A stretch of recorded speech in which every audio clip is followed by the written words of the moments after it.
Part 4 की starting में हम देखते हैं कि जब जियांग अकेला था एंड कॉल पर अपनी असिस्टेंट से लिनोई के बारे में पूछ रहा था कि लिनोई क्या कर रही है, कि तभी लिनोई भी यहाँ आ गई, जो कि अपनी शिफ्ट खत्म होने के बाद अपने यूनिफॉर्म जियांग को वापस कर देती है, क्योंकि वो अपना मन बना चुकी है कि उसे जियांग के साथ वर्क नहीं करना, जो कि बार बार उसे जॉब से निकालने की धमकी देता रहता है। और फिर जब जैसी जाने लगी तो तब जियांग लिनोई को जाने नहीं देता, बल्कि बोला कि क्या तुम्हें याद है कि तुमने मुझसे उस दिन नूडल्स के पैसे ले लिए थे पर नूडल्स दिए नहीं थे, इसलिए अब तुम मुझे उसी की ट्रीट दोगी। तो तब लिनोई बोलती है कि ठीक है, मैं तुम्हें ट्रीट दे दूंगी, मगर फिर उसके बाद हम दोनों अलग हो जाएंगे। तो ये सुन जियांग मान गया, बट लिनोई के होश तब उड़ गए जब जियांग लिनोई को अपने साथ एक बहुत ही एक्सपेंसिव रेस्टोरेंट ले आता है, जो कि और किसी का नहीं बल्कि उसी लड़की जिंग जिंग का है, जिसके साथ जियांग का कंपटीशन होने वाला है। एंड यहाँ जिंग जिंग भी थोड़ा सरप्राइज रह गई ये बात जानकर कि जियांग अपने साथ मास्टर कॉन्ग की स्टूडेंट यानी लिनोई को लाया है। जियांग ने काफ़ी एक्सपेंसिव डिशेस ऑर्डर कर ली थी, इसलिए लिनोई बोली कि क्या मैं तुम्हें नेक्स्ट टाइम अपनी साइड से खाना खिला सकती हूँ, क्योंकि अभी मेरे पास इतने पैसे नहीं। तो तब जियांग कहता है कि ओके, पर बदले में तुम अभी जॉब नहीं छोड़ोगी। तो ये सुन लिनोई पूछती है कि पर क्यों, एंड वैसे भी तुमने मुझे वेयर हाउस कीपर की जॉब में सिलेक्ट किया है, जो कि मुझे करनी भी नहीं थी। तो तब जियांग बताता है कि सिलेक्ट तुम खुद हुई थी। और फिर तभी स्टोरी पास्ट में आई, जहां हम देखते हैं कि जब बाकी सबका स्मेल कंपटीशन चल रहा था तो तब मसालों को कोई भी सही से गैस नहीं कर पा रहा था, सिर्फ लिनोई के, यानी कि उसने इजीली बता दिया था कि कौन कौन से बॉक्स में क्या है, जिस वजह से वो इस टेस्ट में खुद ब खुद सिलेक्ट हो गई थी।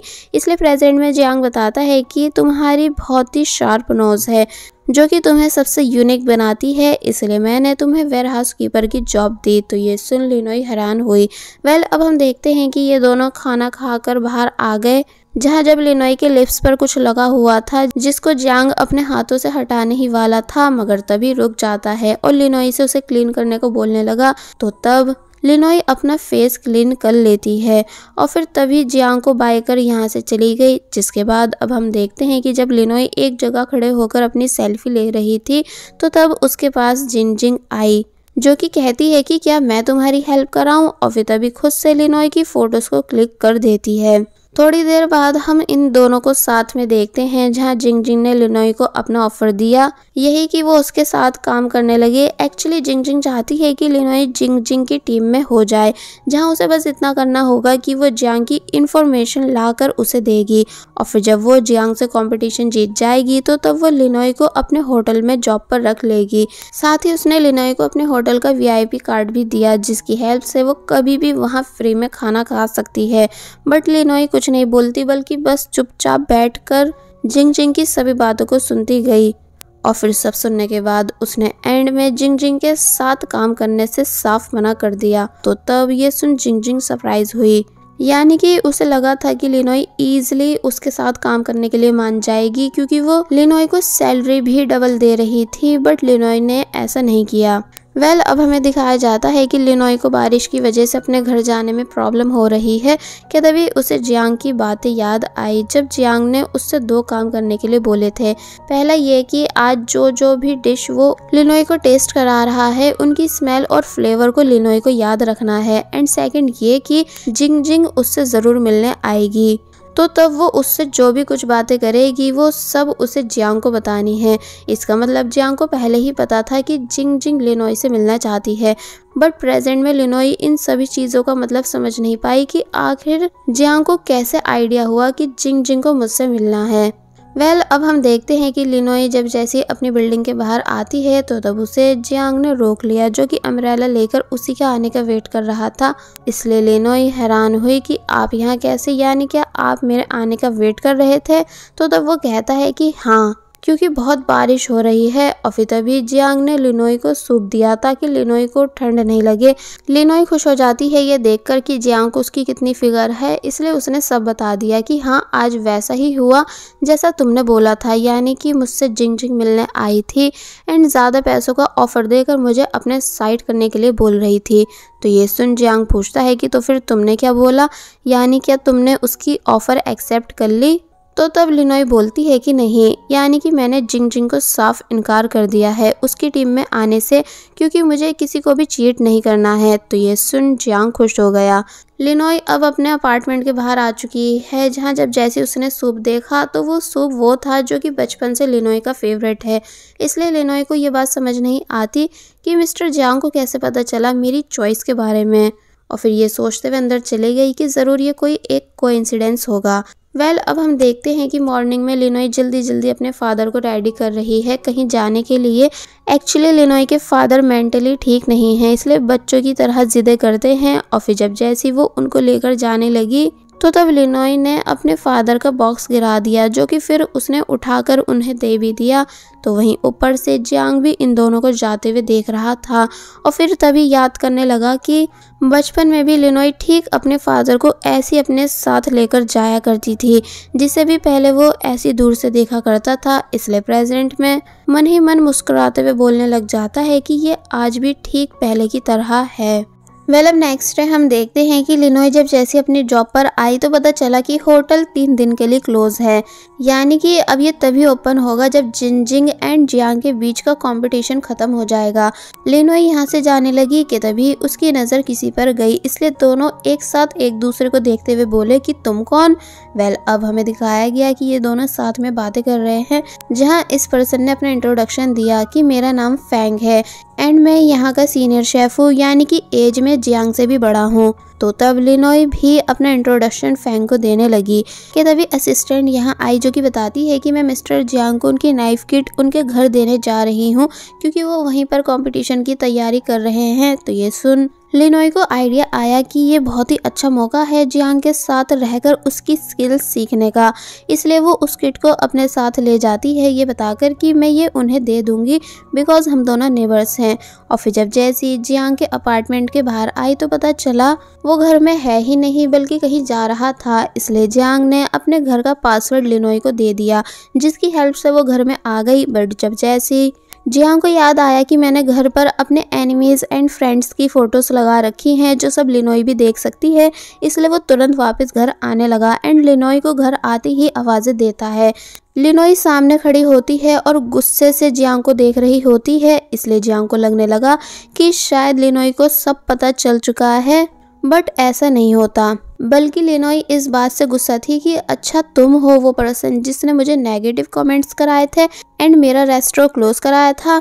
तो ये सुन जियांग सरप्राइज रह गया और फिर एक्सेप्ट करता है कि हाँ ये सब मैंने ही कराया था, क्योंकि मैं चाहता था कि तुम कहीं और काम नहीं करो बल्कि मेरे रेस्टोरेंट में करो।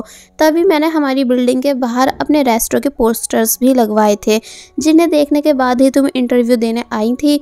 तो ये सुन लिनोई और ज़्यादा गुस्सा करने लगी। तो तब जियांग बताता है कि वैसे मेरे पास तुम्हारे लिए एक अच्छा ऑफर है, यानी कि मैं चाहता हूँ कि तुम मुझे रात होने से पहले सी फूड ला कर दो, क्योंकि जब मैं सी फूड लेने गया था तो वो मुझे दिया नहीं गया था, क्योंकि इस एरिया में सभी सी फूड शॉप्स मेरी ओपोनेंट जिंग जिंग की हैं, इसलिए कोई भी मुझे सी फूड बेच नहीं रहा है, जिस वजह से मैं चाहता हूँ कि तुम मुझे वो ला कर दो, वो भी अपनी शार्प नोज का यूज़ करके, यानी सभी फ्रेश। अगर तुम आज में ऐसा कर देती हो तो बदले में मैं तुमको अपने रेस्टोरेंट की ऑफिशियल शेफ बना दूंगा। यानी कि अभी तक लिनोई सिर्फ शेफ के नाम पर किचन में लोगों की हेल्प कराती थी, बट अब वो कस्टमर्स के लिए डिशेस भी बना पाएगी। तो ये सुन लिनोई कहती है कि सिर्फ इतना ही नहीं, बल्कि मैं चाहती हूँ कि कल कंपटीशन में तुम मुझे अपने साथ एज ए असिस्टेंट रखो। तो ये सुन जियांग मान गया कि चलो तो फिर डील रही, पर पहले तुम आज में सीड फूड ला कर तो दिखाओ। तो ये सुन लिनोई मान जाती है और फिर तभी कैन के साथ उसकी कार से सी फूड लेने जाने लगी, जिसके बाद फिर जब जैसे ये दोनों मार्केट आए तो तब लिनोई ने यहाँ अपनी स्मेल पावर का यूज़ करके सभी फ्रेश सी फूड को कलेक्ट कर लिया, जो करते हुए उसे यहाँ पर काफ़ी ज़्यादा देर भी हो गई, साथ ही तेज़ बारिश भी स्टार्ट हो जाती है। और वहीं जियांग जो कि अपने घर पर कुकिंग कर रहा होता है न्यूज़ सुनते हुए, तो तब वो ये बात सुनकर शॉक रह गया कि बाहर का मौसम बिगड़ चुका है, इसलिए ये सुन उसकी फिंगर तक कट हो गई, क्योंकि उसने ऐसे खराब मौसम में लिनोई को बाहर जो भेज रखा है। कि तभी जियांग को सॉन्ग की कॉल आई, जो कि पूछता है कि मास्टर क्या मैं आपको कल कंपटीशन के लिए एंड प्रैक्टिस के लिए सी फूड ला कर दूँ, बट जियांग मना कर देता है और फिर तभी उसने कॉल भी कट कर दी। तो ये सुन सॉन्ग उदास हुआ। बिकॉज वो ऑलरेडी जियांग के लिए सी फूड लेकर आ चुका था। अब हम देखते हैं कि लिनोई फाइनली सी फूड लेकर आ चुकी है, पर वो काफ़ी ज़्यादा भीग चुकी थी, इसलिए जियांग हैरान रह जाता है एंड लिनोई से अंदर आने का बोलने लगा। और फिर जब जैसी सी फूड चेक करता है तो वो सभी एकदम परफेक्ट एंड फ्रेश थे। लिनोई शॉक रह गई जियांग की फिंगर पे चोट देखकर, इसलिए तभी उसने उसकी फिंगर पे बैंडेज लगाई। तो तब जियांग मन ही मन खुश हुआ ये देखकर कि लिनोई को उसकी फिक्र है। सो फाइनली स्टार्ट करते हैं ये दोनों कुकिंग प्रैक्टिस, जहाँ भी लिनोई हर एक चीज स्मेल कर करके जियांग को यूज करने के लिए दे रही होती है ताकि डिश एकदम परफेक्ट बन सके। एक्चुअली इनको ठीक जिन की तरह परफेक्ट सी फूड बनाना है, जिसका टेस्ट अभी तक लिनोई को याद है क्योंकि जियांग उसे वो जिन के रेस्टोरेंट में खिलाकर जो लाया था। इसलिए जब डिश रेडी करने के बाद जियांग ने लिनोई से उसे टेस्ट करने के लिए बोला तो तब वो बताती है कि टेस्ट मैच नहीं कर रहा है। तो ये सुन जियांग ने उसे फेंक कर फिर से डिश को बनाना शुरू किया, जहाँ इस बीच हमें कुछ स्वीट मोमेंट्स भी दिखाए गए कि कैसे कैसे ये दोनों एक दूसरे से डिस्कशन कर रहे हैं। एंड जब लिनोई से कोई सामान उठ नहीं रहा था तो तब जियांग ने उसे वो उतार के दिया और फिर मन ही मन मुस्कुराने लगा। इसका मतलब ये कि अब कहीं ना कहीं जियांग लिनोई को थोड़ा बहुत लाइक करने लगा है। सो अब दोबारा से जियांग ने डिश रेडी की, बट अब भी ये डिश जिन की सी फूड डिश जैसी नहीं थी, इसलिए जियांग ने उसको भी फेंक दिया एंड दोबारा से डिश बनाने लगा। सब थर्ड टाइम डिश रेडी की जाती है, जिसको फाइनली लिनोई ने पास कर दिया कि अब ये ठीक मिस जिन की डिश जैसा टेस्ट दे रही है। तो तब जाकर जियांग को चैन की सांस आई, मगर फिर तभी बोला कि सेम होने से बात नहीं बनेगी, अब हमें इसी को यूनिक करना है। इसलिए दोनों सोचने लग जाते हैं कि हम ऐसा क्या करें जिससे इस डिश को और ज़्यादा टेस्टी बना सके। कि तभी लिनोई को आइडिया आया कि क्यों ना हम फ्रूट्स ऐड कर दें। तो ये सुन जियांग ने जब जैसे लिनोई के आइडिया के अकॉर्डिंग डिश को बनाया एंड उसे लिनोई को टेस्ट कराया तो तब फाइनली वो लिनोई को परफेक्ट लगी। इसलिए अब जाकर जियांग को चैन की सांस आई। मगर अब क्योंकि जियांग पूरे दिन प्रैक्टिस करते करते थक चुका है, इसलिए वो तभी चक्कर खा के नीचे गिर गया। लिनोई शॉक रह जाती है ये सीन देख, इसलिए हैरान होने लगी कि कहीं मिस्टर जियांग मर तो नहीं गए हैं। और बस फिर इसी सीन के साथ पार्ट 4 यहीं पर एंड हो जाता है।